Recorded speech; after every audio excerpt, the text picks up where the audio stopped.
새벽 3시. 백악관 상황실. 스크린에 숫자 하나가 떴습니다. 72%.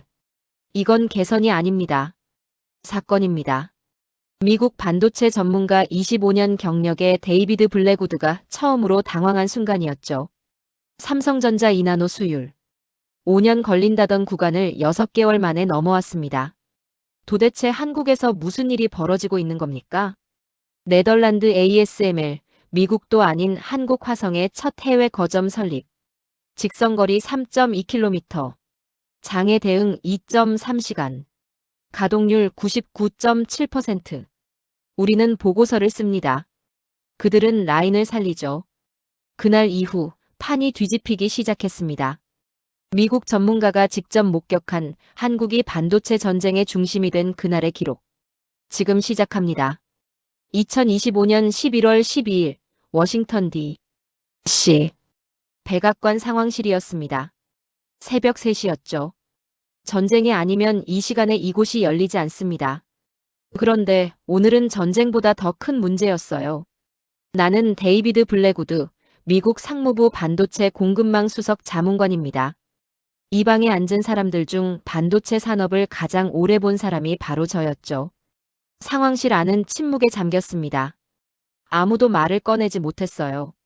미국도 일본도 그리고 대만 TSMC조차 5년은 걸린다고 보던 구간이었죠. 그걸 한국이 6개월 만에 넘어왔습니다. 이건 기술 발전 속도가 아니었어요. 게임의 규칙이 바뀐 겁니다. 국방부 기술전략실장이 입을 열었습니다. 블랙우드, 이 수치가 사실이면 대만 단일 의존 전략은 끝입니다. 그 말이 무슨 뜻인지 아십니까? 미국의 반도체 안보 시나리오를 전면 수정해야 한다는 겁니다. 중국 봉쇄 전략도 재검토해야 하죠.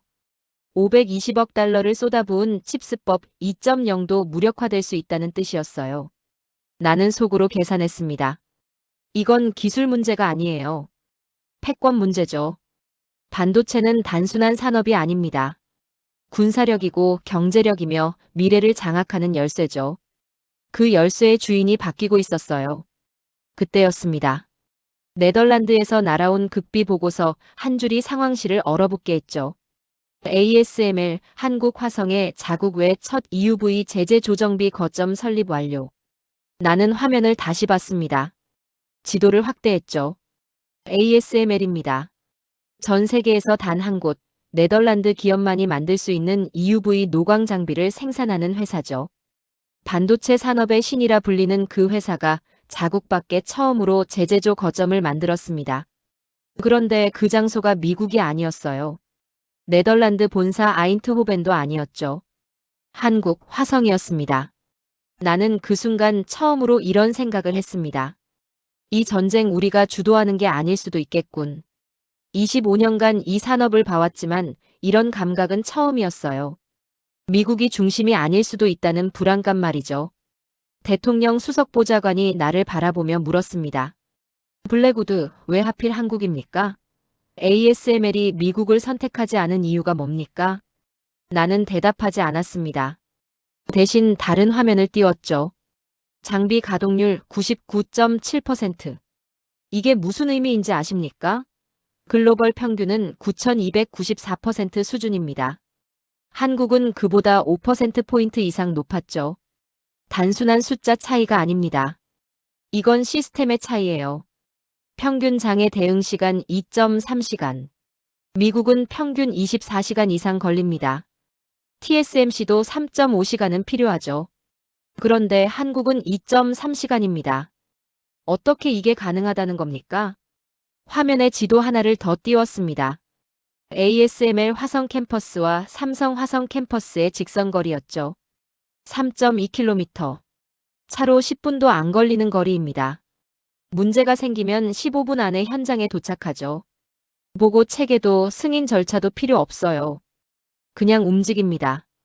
그리고 천천히 말했습니다. 우리는 보고서를 씁니다. 그들은 라인을 살리죠.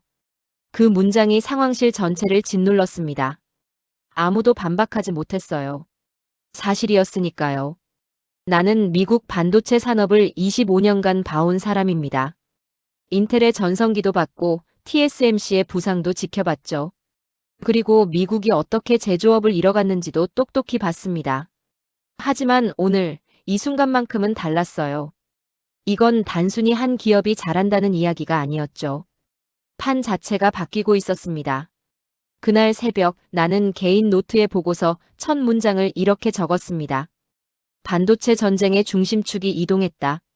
그리고 아직 그 누구도 몰랐죠. 이 모든 변화의 진짜 시작이 한국 화성의 한 캠퍼스였다는 사실을요. 회의가 끝나고 사람들이 하나둘 자리를 떴습니다. 하지만 나는 혼자 남아 스크린을 바라봤어요. 72%라는 숫자가 여전히 떠 있었죠. 그 숫자는 단순한 기술 지표가 아니었습니다. 선고문이었어요. 미국이 더 이상 중심이 아닐 수 있다. 나는 그 생각을 떨쳐내려 했지만 소용없었습니다. 숫자는 거짓말을 하지 않으니까요. 데이터는 감정을 담지 않죠. 그저 사실만 말할 뿐입니다. 새벽 4시 나는 상황실을 나왔습니다. 워싱턴의 차가운 공기가 얼굴을 스쳤어요. 하지만 머릿속은 뜨거웠죠. 한 가지 질문만 맴돌았습니다. 도대체 한국에서 무슨 일이 벌어지고 있는 겁니까? 그날 이후 나는 한국을 다시 계산하기 시작했습니다. 그날 오전 나는 한국 반도체 산업 데이터를 전부 요청했습니다. 공식 자료만이 아니에요. 운영 로그, 장비 가동률, 인력 배치 현황까지 전부 요구했죠. 삼성과 ASML 화성 클러스터의 실시간 데이터도 받았습니다. 이상한 게 있으면 거기서 드러날 겁니다. 하지만 데이터를 열어보는 순간 나는 멈췄습니다. EUV 장비 가동률 평균 99.7%. 처음엔 오타인 줄 알았어요. 다시 확인했죠. 그런데 똑같았습니다. 99.7%. 글로벌 평균이 9,294%라는 걸 생각하면 이건 통계적으로 설명이 안 되는 수치예요. 단순 숙련도 차이가 아니다. 나는 비교 차트를 만들었습니다. 미국, 대만, 일본, 한국의 장비 가동률을 나란히 놓고 봤죠. 한국만 튀어나와 있었어요. 이건 개인의 능력 문제가 아닙니다. 시스템이 다른 겁니다. 구조가 다르다는 건가? 두 번째 이상 징후는 시간이었습니다. 평균 장애 대응 시간을 비교했죠. 한국은 2.3시간이었습니다. TSMC는 약 3.5시간, 미국은 평균 24시간 이상 걸렸어요. 왜 이런 차이가 나는 겁니까? 나는 각국의 대응 프로세스를 분석했습니다. 미국은 이랬죠. 문제 발생 보고서 작성 상부 보고 승인 대기 전문가 파견 조치 시작. 이 과정만 해도 반나절이 걸립니다. 그런데 한국은 달랐어요. 문제 발생 즉시 조치. 끝입니다. 보고는 나중에 하죠. 승인 대기 시간이 없어요. 현장 책임자에게 이미 권한이 맡겨져 있었습니다. 그들은 허락을 기다리지 않는다. 이미 맡겨져 있다. 나는 그 차이가 무서웠습니다. 1시간, 2시간 차이가 뭐가 대수냐고 생각할 수 있어요. 하지만 반도체 라인에서 1시간은 수백만 달러입니다. 24시간은 생산 계획 전체를 흔들죠. 세 번째는 거리였습니다. 나는 지도를 펼쳤습니다. ASML 화성 캠퍼스와 삼성 화성 캠퍼스의 직선 거리를 측정했죠. 3.2km. 차로 10분도 안 걸리는 거리예요. 문제가 생기면 전화 한 통에 15분 안에 현장 도착이 가능합니다. 미국은 어떻습니까? ASML 미국 지사는 캘리포니아에 있고 주요 생산 라인은 애리조나, 오리건에 흩어져 있죠. 문제가 생기면 비행기를 타야 합니다. 최소 반나절이에요. 이건 공장 배치가 아니다. 전장 배치다. 나는 그날 처음으로 깨달았습니다. 한국은 반도체를 산업으로 보지 않아요. 전쟁으로 봅니다. 그래서 모든 걸 전투 배치하듯 설계한 겁니다. 거리, 시간, 권한, 책임까지 전부요. 나는 의자에 기대어 천장을 봤습니다. 이건 우연이 아니다. 우연으로 99.7% 가동률이 나올 수 없어요. 우연으로 2.3시간 대응이 불가능하죠. 이건 설계된 체계입니다. 그날 오후 나는 개인 메모장을 꺼냈습니다. 그리고 한 줄을 적었죠. 한국은 제조국이 아니다. 반도체를 전쟁처럼 운영하는 나라다. 이 문장을 쓰는 순간 나는 알았습니다. 이건 단순 비교 보고서로 끝날 문제가 아니라는 걸요. 이 문장이 이후 모든 보고서의 기준이 될 거라는 걸 알았죠. 나는 다시 데이터를 봤습니다. 숫자들이 다르게 보이기 시작했어요. 이건 기술 경쟁이 아닙니다. 시스템 전쟁이죠. 우리는 회의를 하고 그들은 라인을 살린다. 밤 10시가 넘어서야 사무실을 나왔습니다. 워싱턴 거리는 조용했어요. 하지만 내 머릿속은 시끄러웠죠. 한 가지 질문만 맴돌았습니다. 왜 미국은 못하는가? 우리도 기술은 있습니다. 인력도 있고 자본도 있죠. 그런데 왜 우리는 2.3시간 대응을 못합니까? 왜 99.7% 가동률을 못 만드는 겁니까? 답은 간단했습니다. 우리는 책임을 나눴어요. 그들은 책임을 앞당겼죠. 우리는 승인을 기다렸습니다. 그들은 실행을 먼저 했어요. 이건 문화가 아니다. 설계된 체계다. 나는 그날 처음으로 인정했습니다.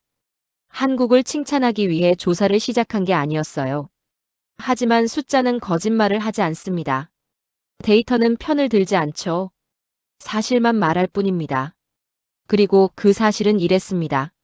한국은 이길 수밖에 없는 구조를 만들었다. 확신은 위험합니다. 검증되지 않은 확신은 더 위험하죠. 나는 그 사실을 누구보다 잘 압니다. 그래서 나는 한국을 믿기 전에 한국을 시험하기로 했어요. 그날 아침 나는 워싱턴 D.C. 사무실에서 단 한 통의 전화를 걸었습니다. 한국의 방식을 다른 곳에서도 재현할 수 있습니까? 질문은 단순했지만 그 의미는 무거웠죠. 실패하면 한국은 특이한 예외로 끝납니다. 성공하면 세계 질서가 바뀌죠. 나는 판을 걸기로 했습니다. 이제 증명할 시간이다. 우리는 일부러 가장 조건이 나쁜 곳을 골랐습니다. 장비는 노후화됐고 인력 숙련도는 중간 수준이었어요. 승인 절차는 복잡했죠. 정치적 간섭도 빈번했습니다. 왜 이런 곳을 선택했냐고요? 간단합니다. 핑계가 남지 않게 하자. 한국식 모델이 정말 체계라면 불리한 환경에서도 작동해야 했어요. 나는 프로젝트 책임자들을 모았습니다. 한국 모델을 적용합니다. 승인 절차를 줄이고 현장 권한을 늘리죠. 보고는 사후에 합니다. 그 말을 듣는 순간 회의실 공기가 달라졌어요. 문제는 바로 터졌습니다. 현지 관리자들이 말했죠. 이건 너무 빠릅니다. 보고 없이 결정하면 책임 문제가 생깁니다. 그 말은 익숙했어요. 우리가 늘 하던 말이었으니까요. 나는 단호하게 답했습니다. 그래서 실패한 겁니다. 회의실이 조용해졌죠. 하지만 나는 멈추지 않았어요. 우리는 25년간 같은 방식으로 일했습니다. 그 결과가 지금입니다. 이제 바꿀 시간이죠. 그리고 한국 측 책임자에게 딱 한 가지만 요구했습니다. 회의를 줄이세요. 보고를 줄이세요. 대신 현장을 믿으세요. 저항은 거셌습니다. 실패하면 누가 책임집니까? 한 중견 관리자가 물었죠. 나는 고개를 들었습니다. 제가 집니다. 그러니 당신은 실행만 하세요. 그 말 한마디로 판이 바뀌었어요. 책임을 나눈 게 아닙니다. 책임을 제가 가져간 거죠. 그래야 현장이 움직일 수 있으니까요. 72시간이 지났습니다. 아무도 잠을 자지 못했어요. 나도 마찬가지였죠. 사무실에 남아 실시간 데이터만 들여다봤습니다. 그리고 첫 보고서가 올라왔습니다. 장비 가동률 11.8%. 평균 장애 대응 시간 절반 이하로 감소. 라인 정지 시간 급감. 재작업률 18%. 나는 숫자를 다시 봤습니다. 다시 한번 봤어요. 우연일 수는 없다. 72시간 만에 이런 변화가 나올 리 없죠. 이건 시스템 효과입니다. 한국 측 책임자에게 전화를 걸었습니다. 어떻게 된 겁니까? 그가 웃으며 말했죠. 우리는 원래 이렇게 일합니다. 그 말이 전부였어요. 그날 밤 나는 노트에 이렇게 적었습니다. 한국 모델은 수출 가능하다. 이 결과가 공유되자 회의실 공기가 달라졌습니다. 누군가 조용히 말했어요. 그럼 우리가 틀린 겁니까? 나는 고개를 들었습니다. 아닙니다. 우리는 오래된 겁니다. 그 순간 문제는 한국이 아니게 되었어요. 문제는 우리였습니다. 우리가 바꿔야 할 대상이었죠. 한 고위 관료가 물었습니다. 블랙우드, 이 방식이 정말 보편적으로 적용 가능하다고 보십니까? 나는 데이터를 화면에 띄웠어요. 숫자가 답합니다. 11.8%는 의견이 아닙니다. 사실이죠. 하지만 모두가 동의한 건 아니었습니다. 어떤 이들은 여전히 의심했어요. 단기 효과일 수 있습니다. 더 지켜봐야 합니다. 익숙한 말들이었죠. 나는 알고 있었습니다. 이건 기술 논쟁이 아니라는 걸요. 권력 다툼입니다. 변화를 받아들이면 기존 방식이 틀렸다는 걸 인정해야 하죠. 그게 두려운 겁니다. 그들은 실패를 두려워한 게 아니다. 변화를 두려워했다. 나는 그날 밤 혼자 사무실에 남았습니다. 워싱턴의 야경이 창밖으로 보였어요. 하지만 내 눈엔 들어오지 않았죠. 머릿속엔 숫자만 가득했습니다. 11.8%. 단 72시간 만에. 한국의 방식은 친절하지 않았다. 대신 효과적이었다. 나는 다음 보고서 제목을 정했습니다. 한국 모델의 재현 가능성 72시간의 증명. 그리고 마지막 문장을 이렇게 적었어요. 우리는 절차를 지켰고 그들은 라인을 살렸다. 이제 질문은 하나다. 우리가 가능한가? 그날 이후 질문이 바뀌었습니다. 한국이 가능한가가 아니라 우리가 가능한가로요. 그리고 나는 확신했습니다. 이 흐름은 막을 수 없다.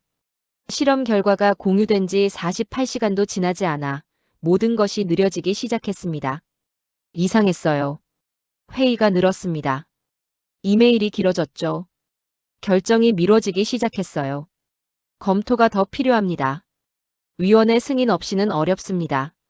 나는 그 말들을 너무 잘 알고 있었습니다. 기술적 반대가 아니에요. 정치적 신호였죠. 벽이 세워지고 있다. 나는 매일 아침 사무실에 들어가면서 느꼈습니다. 공기가 달라졌다는 걸요.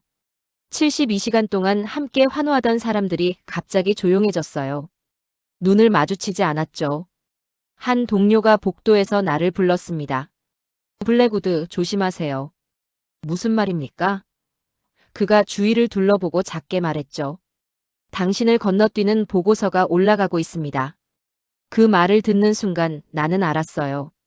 시작됐구나. 일주일 후 국방상무에너지 부처가 함께한 합동 브리핑이 열렸습니다. 공식 석상이었죠. 한 고위 관료가 차트를 넘기며 말했습니다. 한국 모델은 인상적입니다. 하지만 위험합니다. 나는 고개를 들었습니다. 어떤 위험 말입니까? 그는 잠시 숨을 고르고 말했어요. 통제 불가능성입니다. 속도가 너무 빠르죠. 그 순간 회의실이 조용해졌습니다. 나는 단호하게 말했어요. 우리가 통제하는 동안 라인은 멈췄습니다. 그건 다른 문제입니다. 그가 다시 말했죠. 체계가 중요합니다. 검증이 필요해요. 나는 데이터를 화면에 띄웠습니다. 11.8%는 검증입니다. 72시간은 증명이죠. 더 무엇을 검증하자는 겁니까? 그가 대답하지 않았습니다. 대신 다른 사람이 입을 열었어요. 블랙우드, 우리는 성급한 결정을 원치 않습니다. 더 신중해야 해요. 신중함과 지연은 다릅니다. 회의실 공기가 무거워졌습니다. 하지만 나는 물러서지 않았어요. 이건 기술 논쟁이 아니었으니까요. 권력 싸움이었습니다. 그날 이후 나를 건너뛰는 보고서가 늘었습니다. 일정 재조정, 예산 재검토, 추가 검증 명목의 무한 대기.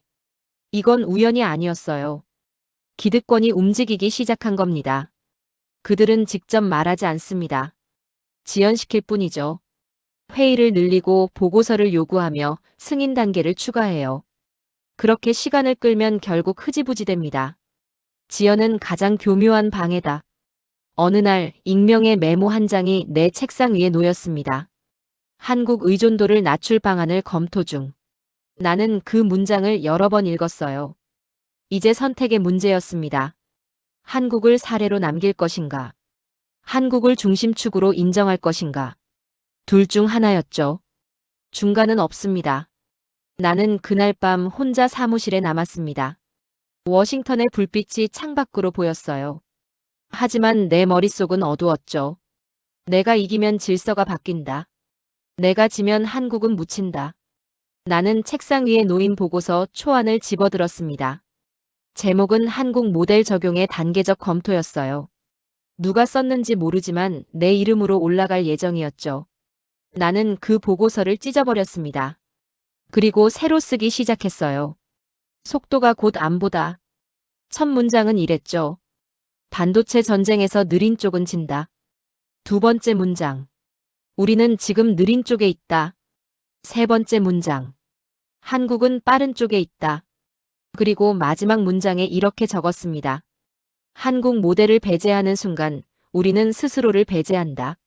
나는 그 보고서를 저장했습니다. 그리고 상부에 직접 전송했어요. 결제 라인을 건너뛰고요. 이건 절차 위반이었습니다. 하지만 상관없었어요. 나는 중립을 선택하지 않았다. 전장을 선택했다. 다음 날 아침 내 사무실 전화가 울렸습니다. 상부였죠. 블랙우드 보고서 받습니다. 이건 너무 과격합니다. 사실입니다. 사실과 정치는 다릅니다. 나는 잠시 멈췄습니다. 그리고 천천히 말했어요. 그래서 우리가 지고 있는 겁니다. 전화가 끊겼습니다.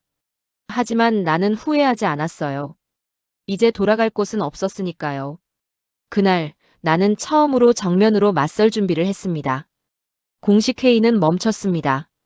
결정도 멈춘 것처럼 보였죠. 하지만 현장은 멈추지 않았습니다. 나는 매일 새벽 공식 보고서가 아닌 운영 로그를 먼저 열었어요. 거기엔 아무도 언급하지 않는 숫자들이 있었습니다. 시험 라인 가동률 지속 상승, 장애 빈도 추가 감소, 인력 이탈률 오히려 하락. 이건 명령의 결과가 아니다. 선택의 결과다. 나는 그 숫자들을 보며 생각했습니다. 누가 움직이고 있는 겁니까? 승인도 없었고 공식 지시도 내려가지 않았어요. 그런데 현장은 변하고 있었죠. 일주일 후 한 중견 관리자에게서 개인 메시지가 도착했습니다. 공식 승인 없이 한국식 대응 프로토콜을 적용했습니다. 결과가 좋습니다. 나는 답장을 보내지 않았습니다. 기록만 남겼어요. 그리고 48시간 뒤 그 라인의 성과가 올라왔죠. 장애 대응 시간 40%, 라인 정지 제로, 예측 정확도 상승. 시스템이 사람을 설득하기 시작했다. 그 다음부터는 막을 수 없었습니다. 다른 팀이 같은 방식을 요청했어요. 파일럿이라는 이름의 비공식 복제가 시작됐죠. 보고서엔 없지만 현장에선 표준이 바뀌기 시작했습니다. 회의실 밖에서 전쟁이 진행되고 있었어요. 이건 명령 체계가 아니다. 전염이다. 나는 그 흐름을 지켜봤습니다. 막을 수도 있었어요. 공식 중단 명령을 내릴 수도 있었죠. 하지만 나는 그러지 않았습니다.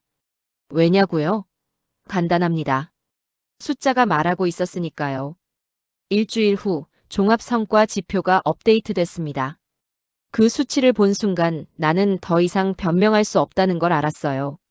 생산 손실 비용 18%, 예측 오차 절반 이하, 납기 신뢰도 최고치 갱신. 그 어떤 발언보다 이 숫자들이 강력했습니다. 숫자는 로비를 하지 않는다. 그저 드러날 뿐이다. 나는 그 데이터를 정리했습니다. 그리고 내부 메모를 하나 작성했죠. 제목은 간단했어요. 이미 확산되었다. 본문은 더 짧았습니다. 이제 필요한 건 허락이 아니라 인정이다. 그리고 마지막 줄에 이렇게 덧붙였습니다. 이 흐름을 막으려는 자는 결과에 책임질 준비를 해야 한다. 그 메모를 보낸 지 3시간 후 긴급회의가 소집됐습니다. 나는 예상했어요. 이제 싸움의 성격이 바뀔 거라는 걸요. 회의실에 들어서자 분위기가 달랐습니다. 아무도 나를 환영하지 않았어요. 하지만 아무도 시선을 피하지도 않았죠. 한 고위 관료가 입을 열었습니다. 블랙우드, 이 비공식 적용은 누가 승인했습니까? 아무도 승인하지 않았습니다. 그럼 누가 책임집니까? 나는 천천히 대답했습니다. 현장이 책임집니다. 그리고 결과로 증명합니다. 그건 규정 위반입니다. 나는 데이터를 화면에 띄웠어요. 규정을 지킨 라인과 깬 라인의 성과입니다. 어느 쪽이 옳습니까? 침묵이 흘렀습니다. 누군가 펜을 떨어뜨렸어요. 누군가는 한숨을 쉬었죠. 승인은 늦었지만 현장은 먼저 움직였다. 또 다른 관료가 물었습니다. 이 확산을 멈출 수 있습니까? 나는 고개를 저었어요. 멈출 수 없습니다. 이미 퍼졌으니까요. 이제 질문은 하나입니다. 인정할 것인가, 부정할 것인가? 부정하면 어떻게 됩니까? 나는 잠시 멈췄습니다. 그리고 천천히 말했죠. 부정하는 쪽이 뒤처집니다. 회의는 결론 없이 끝났습니다. 하지만 나는 알고 있었어요. 이제 싸움은 끝났다는 걸요. 도입 여부의 싸움이 아니었습니다. 책임의 싸움이 됐죠. 반대하는 쪽이 설명해야 하는 입장이 된 겁니다. 그날 밤 나는 혼자 사무실에 남았습니다. 워싱턴의 야경을 보며 생각했어요. 명령은 위에서 내려온다. 변화는 옆으로 번진다. 나는 다음 보고서 제목을 정했습니다. 현장의 선택 한국 모델의 자발적 확산. 그리고 마지막 문장을 이렇게 적었어요.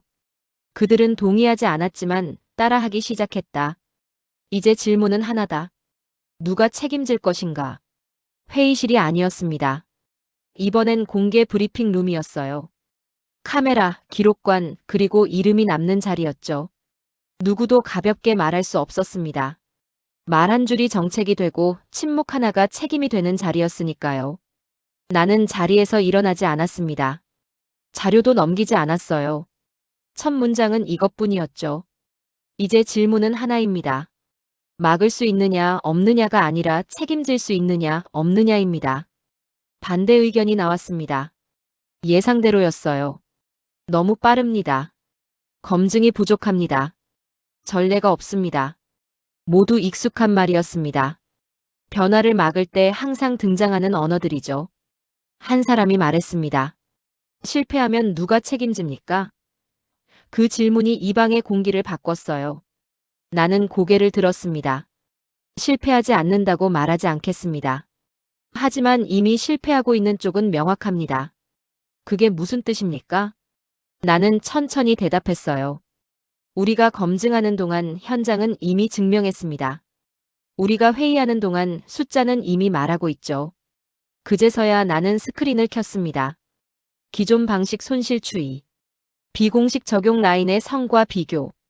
시간, 비용, 안정성 전부 동일 기준이었어요. 말은 필요 없었습니다. 그래프가 증언했죠.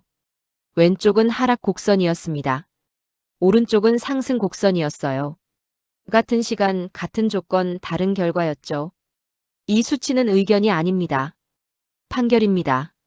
누군가 펜을 떨어뜨렸습니다. 누군가는 시선을 피했어요. 반박은 없었습니다. 분리할 때 침묵은 동의죠. 한 관료가 입을 열었습니다. 블랙우드, 하지만 리스크는 여전히 존재합니다. 존재합니다. 그럼 어떻게 하자는 겁니까?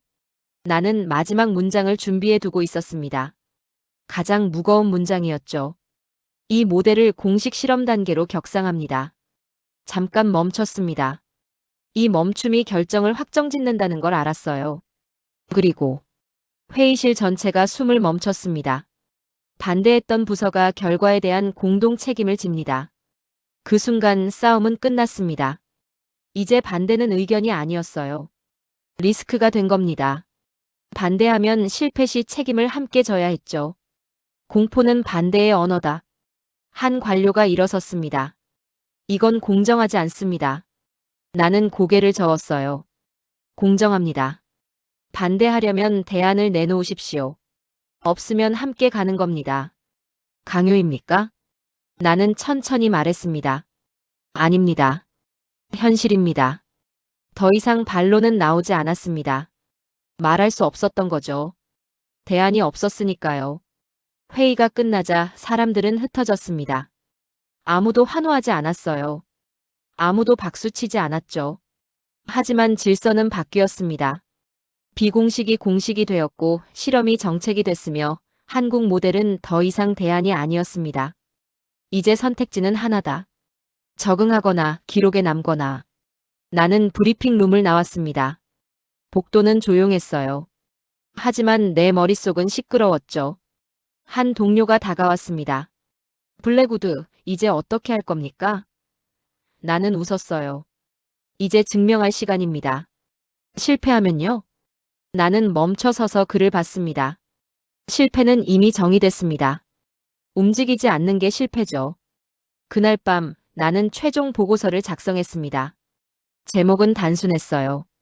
공식 전환 한국 모델의 표준화. 첫 문장은 이랬습니다.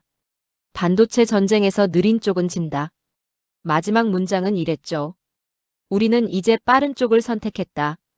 보고서를 저장하고 상부에 전송했습니다. 이번엔 모든 결제 라인을 거쳤어요. 공식이었으니까요. 새벽 2시 나는 사무실 창밖을 봤습니다. 워싱턴의 불빛이 여전히 빛나고 있었어요. 공개 석상에서는 거짓이 오래 살아남지 못한다. 나는 그날 처음으로 편하게 잠들 수 있었습니다.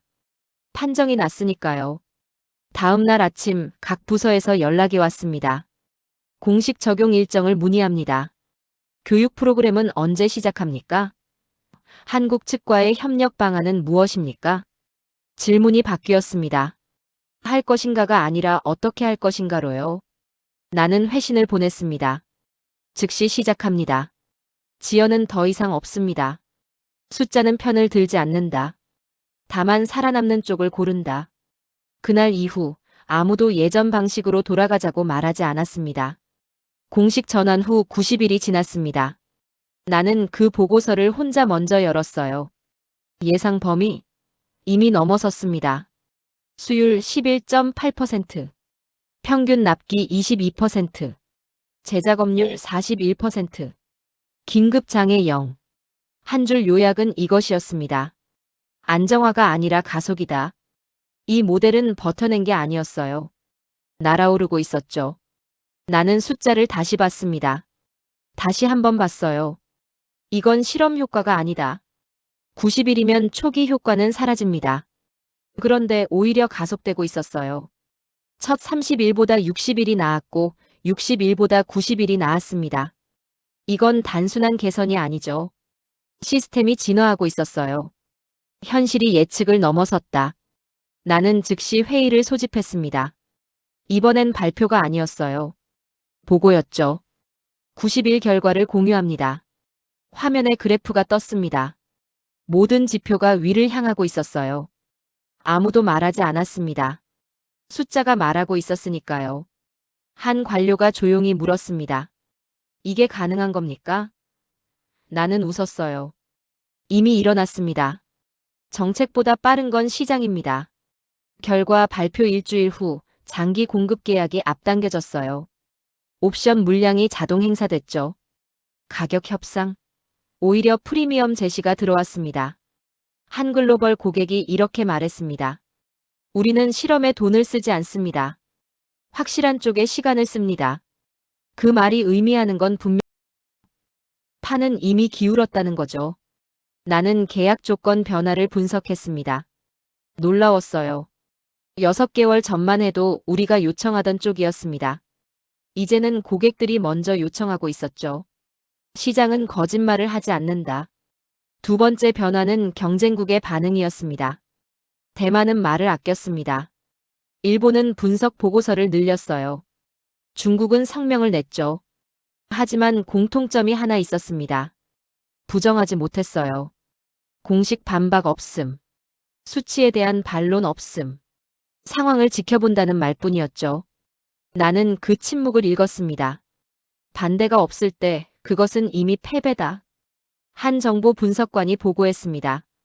대만 TSMC가 내부 검토에 들어갔습니다. 일본도 유사 모델 연구를 시작했어요. 따라오기 시작했다는 뜻입니까? 그렇습니다. 나는 고개를 끄덕였습니다. 그럼 우리가 기준이 된 겁니다. 그날 밤 나는 처음으로 인정했습니다. 우리는 기술을 바꾼 게 아니다. 결정의 속도를 바꿨다. 한국 모델의 본질은 장비도 공정도 아니었어요. 현장의 권한, 실패를 허용하는 속도, 책임을 미루지 않는 구조. 이 조합이 숫자를 폭발시킨 겁니다. 나는 그 깨달음을 보고서에 적었습니다. 속도가 안보를 만든다. 일주일 후 최종 브리핑이 열렸습니다. 이번엔 공개 발표였어요. 언론도 참석했죠. 나는 단상에 섰습니다. 준비한 원고는 없었어요. 숫자만 있으면 충분했으니까요. 90일 전 우리는 선택했습니다. 빠른 쪽을 선택했죠. 화면에 결과가 떴습니다. 모든 지표가 상승 곡선이었어요. 그리고 오늘 증명했습니다. 잠시 멈췄습니다. 그리고 문장을 하나 추가했어요. 이 모델은 더 이상 시범이 아닙니다. 기준입니다. 그 한 문장으로 모든 문서가 바뀌었습니다. 한국식 표준. 대안전제. 검토 중 적용 완료.